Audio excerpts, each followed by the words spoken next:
Hey guys, welcome to Let's Talk Biotech. So in this session we would be discussing on topic plasma membrane. So let's discuss about that. What is a plasma membrane? So as the name suggests, it is something which covers the cell, right? So the another name of plasma membrane is cell membrane. Okay, it is somewhat 8 to 10 nanometer in size, and it is fluid structure. It is not a rigid structure. Instead, it is a fluid structure. Fluid means something which has the ability to move, or we can say it is a mobile structure. Okay, and it forms the external boundary of a cell. It is the outermost layer of the cell. For example, if we consider the skin of a human body, the same way the skin of a cell is a plasma membrane. Okay, now let's discuss about the roles. So the roles are: it controls chemical traffic into and out of cell. It controls the chemical traffic means it controls the movement of molecules in and out of the cell. For the movement purpose, it has that is the plasma membrane has proteins or certain transport system or channels in a plasma membrane. Okay, so these proteins and channels controls the chemical traffic into and out of the cells. Okay, this would be we will be discussing in coming session. Okay, then it provides shape to the cell, and it protects the cell from its external environment. It allows selective movement of substances across a cell.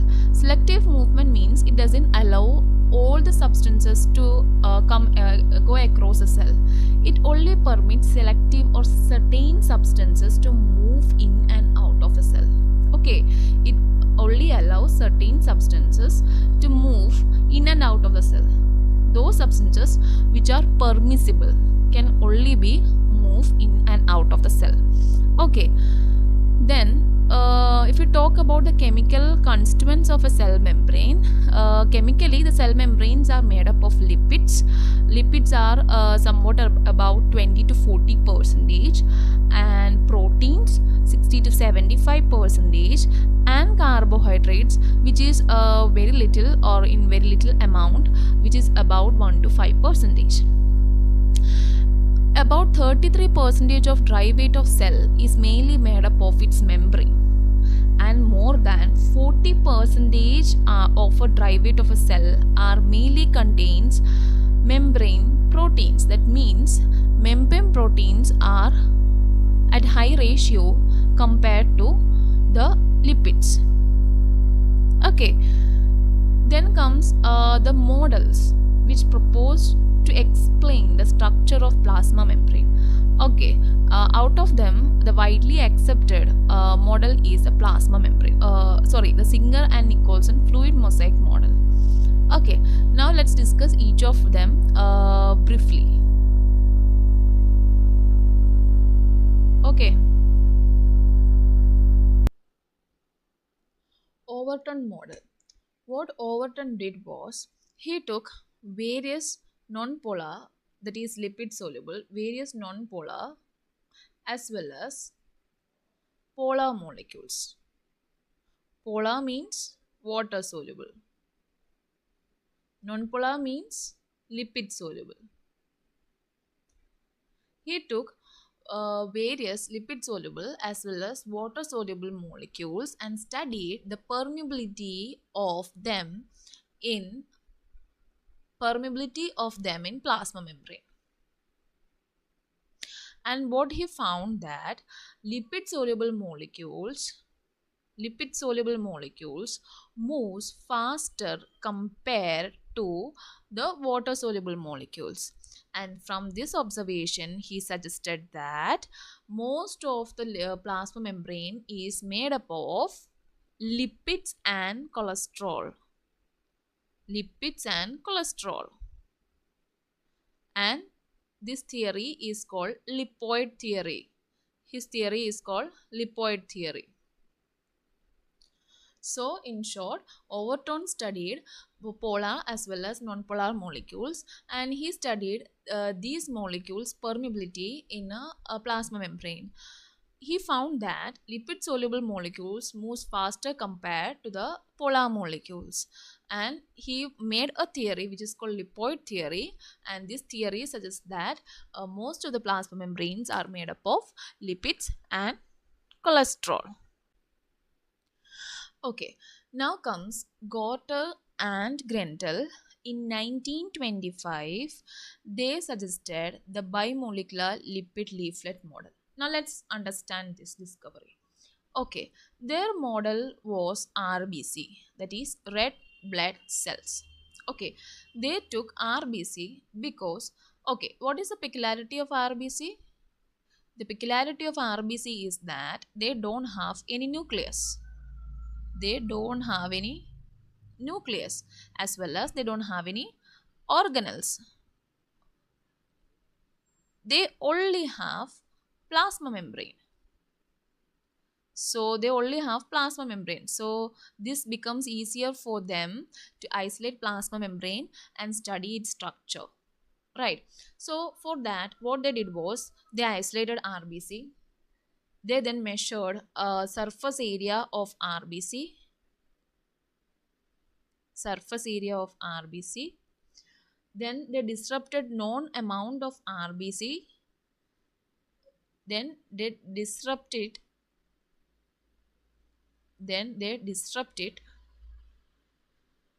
And measured the amount of phospholipids. Measured the amount of phospholipids.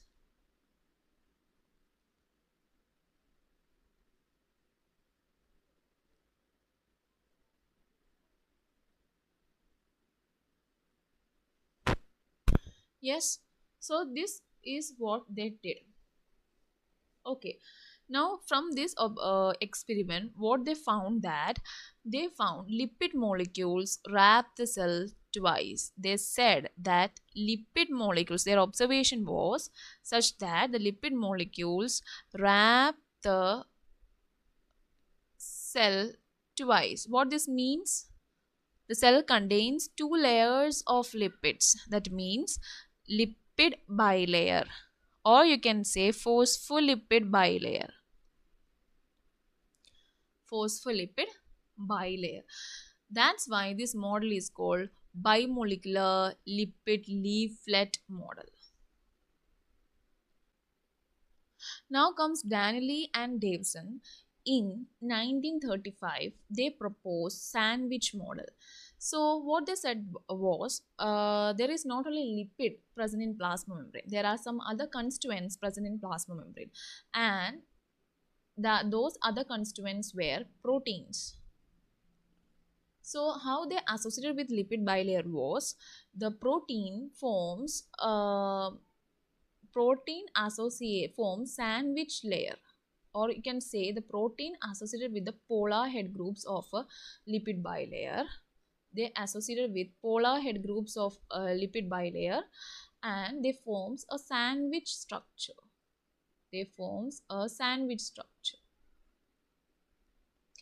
Okay, so there is an electrostatic force associated between protein as well as the polar head. Electrostatic force. And in between this region, the hydrophobic region, van der Waals force as well as hydrophobic force associated with them. Okay, so this was Danelli-Davison's sandwich model. That is the protein associated with the polar head of lipid bilayer and creates a sandwich structure. Then comes Robertson. So this is an extension of Danelli and Davison's model. Robertson in 1959. In 1959, he took a transmission electron microscope and fixed the membrane with osmium tetroxide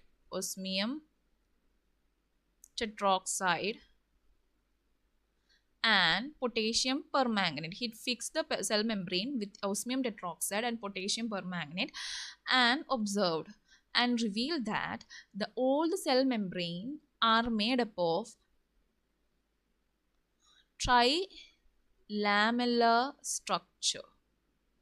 All the cell membrane is trilamellar structure. So what is this trilamellar structure? It's just same as what Danelli and Davison proposed. It's just the same. Here you can see from this figure, this is a transmission electron microscope figure. You can see the dense region. This is the dense region. The dark colored region is proteins bound to phospholipids, and in between these two dark colored regions are proteins, and in between these two dark colored regions you can see a transparent layer, and this transparent layer are fatty acid layer, the hydrophobic region of phospholipids, right?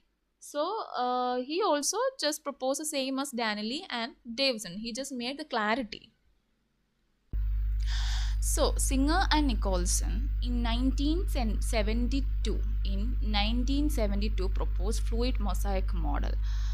Okay, fluid mosaic model. So this is one of the most widely accepted model till now, and what they said that in addition to lipids as well as proteins, carbohydrates and cholesterol are also present as constituent in plasma membrane. So the plasma membrane consisting of lipids, proteins, carbohydrates as well as cholesterol in small amount. Cholesterol are present in very little amount.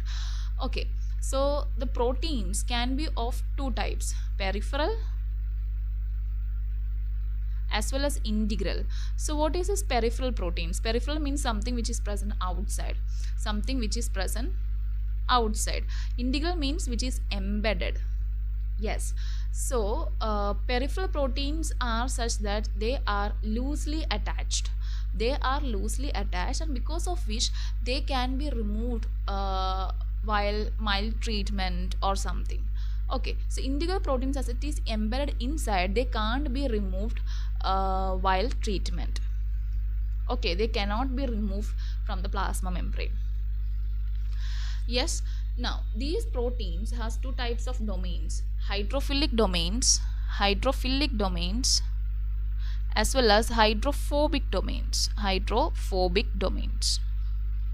So hydrophobic domains are those which is non-polar, and they are present at the non-polar side.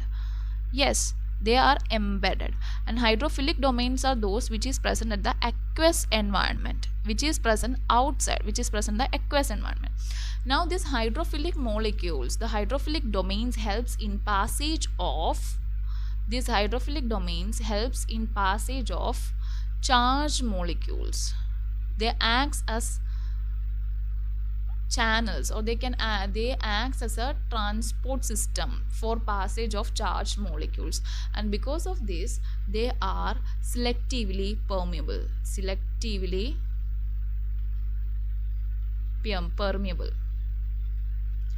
Yes, okay. Now talking about carbohydrates, the carbohydrates they mostly present in plasma membrane as a glycosylated form. So glycosylated means the sugar molecule attached to something. So here the sugar molecules are mainly attached to either proteins or lipids. So if proteins are glycosylated, then we can say it is glycoproteins, and if lipids are glycosylated, then we can say it is a glycolipids. And these glycoproteins and glycolipids are mainly helps in cell signaling as well as cell interaction or communication.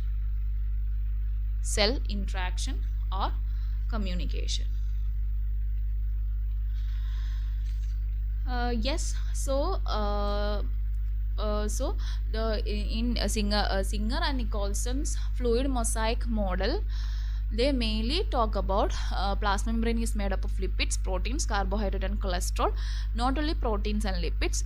Okay, so there are two types of proteins present, peripheral as well as integral, and carbohydrates are mostly in a glycosylated form, and these constituents such as that is lipids, proteins, carbohydrates and cholesterol, these constituents are mainly present in a mosaic form. Mosaic means it likes a tiles form, it like a tiles form, and these constituents are fluid in nature. Fluid means they are not rigid, they are not rigid, instead they are mobile, they are movable. Movable in the sense movable using their hydrophilic domains. They can only hydrophilic domains, they can move in the aqueous environment only. Okay, so this is all about the discovery and the structure of plasma membrane.